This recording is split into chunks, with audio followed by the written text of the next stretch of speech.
Hello, everybody, and welcome to Bronco Juggalo After Dark. Today I am discussing a Cronenberg film, 2022's Crimes of the Future. The human body is evolving. Pain is non existent and sought after. And surgery and organ removal has become public art. Needless to say, the future is freaky, and surgery is the new sex. Now, this had a $35 million budget, at least according to IMDb, and it only brought in $4.5 million. Not what you would call a box office smash, and I can see why. This, like so many Cronenberg films, wasn't made for the masses. This is made for those of us that are dark, depraved, and just in need of. We need a hug. We really do. No, it's definitely made for the art film, the art horror kind of person. And it definitely is a niche audience that this film is targeting. Now, guys, this may say a lot about me, but I loved this film. And may say more about me that it gave me a hard on. Like, in the weird parts. It shouldn't have given me a hard on in the weird parts. What the fuck is he talking about? Fucking exactly what happened. That makes me fucking sick.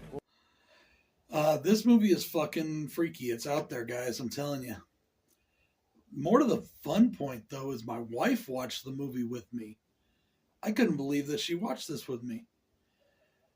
This movie has some pros and it has some cons. And I'm going to start with my two cons, and I'm going to do it without any spoilers. I felt that the ending was very abrupt, and it left me with more questions than it did answers. The film almost feels unfinished in a way. At least it does to me. Or maybe it's setting up for a sequel, but I don't know how you can do a sequel to this kind of movie. I mean, it's possible. Anything's possible. But I just don't know if that's really in the cards here. Now, I love the future that we get in this movie. It's a grimy future. It's a very, post-apocalyptic almost looking future. Very reminiscent of Fallout 4. In fact, a lot of the subject matter in this movie reminds me of Fallout 4. There's a very organic aesthetic to this movie. It almost looks like alien technology, or aliens have come down and put like creatures as part of our society, or creatures as part of our convenience. They are our furniture or whatever, but they actually are just computers. They're computers that are built into our furniture, but everything has this organic kind of look. It looks like tentacles and bone, and it's just kind of it's very organic, and it's very, very, I want to use the word Geigerin, but I don't know if it's very H.R. Giger. You know what I mean? Very H.R. Giger, if you ask me. And it makes for a really, really cool looking future.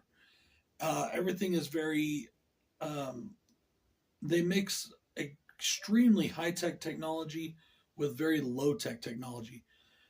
We have like recording devices where like she has a ring that slips on and it's a camera and it's recording everything. And then there's people using old VHS camcorders in the movie too.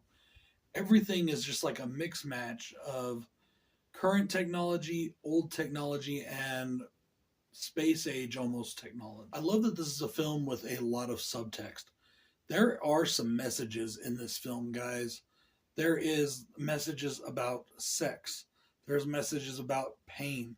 There's messages about our pursuit of beauty, of physical beauty, things that we go through, the extent we go through, whether it's surgeries, plastic surgeries, makeovers, all these things that we do to enhance ourselves as human beings. And it kind of goes into that.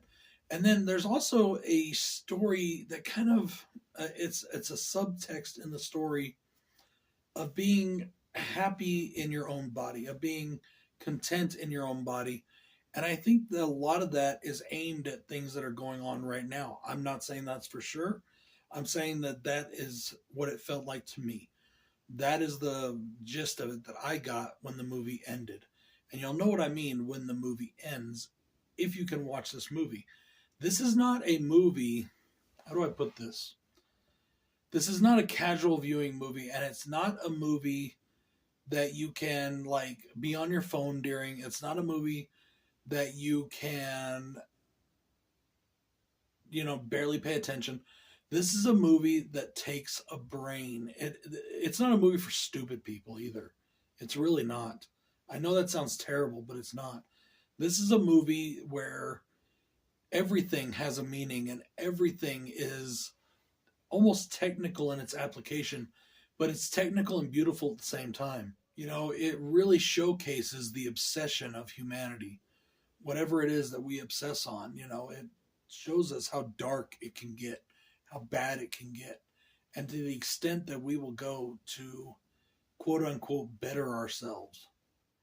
I truly love that there's practical effects in this movie. Most of it was practically done from what I understand. And I was watching the credits and it showed like all the effects houses and it was all practical type people. There was not a giant list of CGI people on this movie, and I really did appreciate that. It looks fantastic. The makeup effects, the practical effects, the gore that's in it, all of it looks terrific.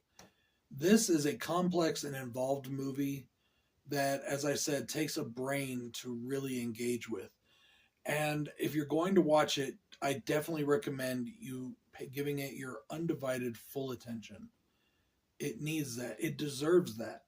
Now, I read a couple of reviews on, it's just a typical Cronenberg film, nothing new here. I didn't take that at all. I like Cronenberg films, from The Fly to Crash to, to this, to Crimes of the Future. I loved them. And I don't think I've seen a Cronenberg film that I really haven't liked yet. There's so many great Cronenberg films, but every one of them has its own nuances. Every one of them has its own themes, even though, yes, he has some techniques and themes that he uses in all his films, but most directors do.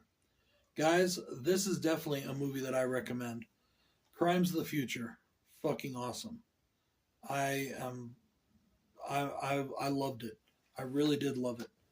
And like I said, it got me in my own freak spot, if you know what I mean. And this is definitely one that you may want to check out. There's a lot of things in this that are gratifying to different people, if you know what I mean. Check it out, guys. This is Bronco Juggalo saying good night. See you all next moon. A vision of the dead in the inbred or backwoods motherfucker born inside a tool shed. Mama never loved me, never paid me no attention. Daddy was a rapist, 30 years upstate for recounted prison. And I was raised by my own will, surviving off of scraps and bones, bear traps and roadkill. Spending my days and my nights all alone, and my mind is gone. There's something wrong with my dome.